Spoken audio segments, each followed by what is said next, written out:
นี่นิติประสงค์จูนโปดដល់ប្រជាពលរដ្ឋទាំងអស់ដែលបានមកចូលរួមអង្គចូលឆ្នាំនេះបានសង្ឃឹមថាសាសនាដែលប្រជាពលរដ្ឋខ្មែរដែលបានជឿសូមឲ្យថែរក្សាប្រទេសកម្ពុជាផង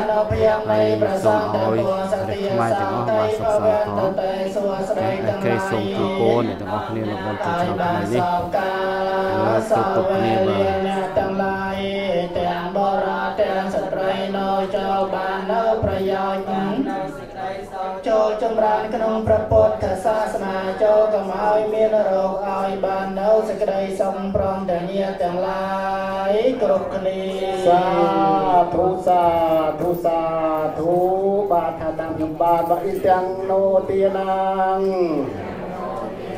ញាតិណាំងហនតោញាតិណាំងហនតោសុខិតាហនតោ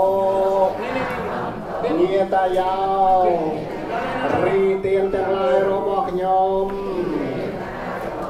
សូមឲ្យបានសម្រេចដល់ញាតិទាំងឡាយរបស់ខ្ញុំដល់ញាតិទាំងឡាយរបស់ខ្ញុំសូមញាតិទាំងឡាយនោះសូមញាតិទាំងឡាយនោះបានដល់នៅសេចក្តីសុខចរបានដល់នៅសេចក្តីសុខចរកាសាថាចំពោះមាតាទេវីនិគាមហាទេកាបញ្ញងនោមោតន្តចិរង្រង្ខន្តុសាសនំអាកាសាថាចភូមិតាទេវីនិគាបញ្ញងនោមោតន្តចិរង្រង្ខន្តុជា SK Media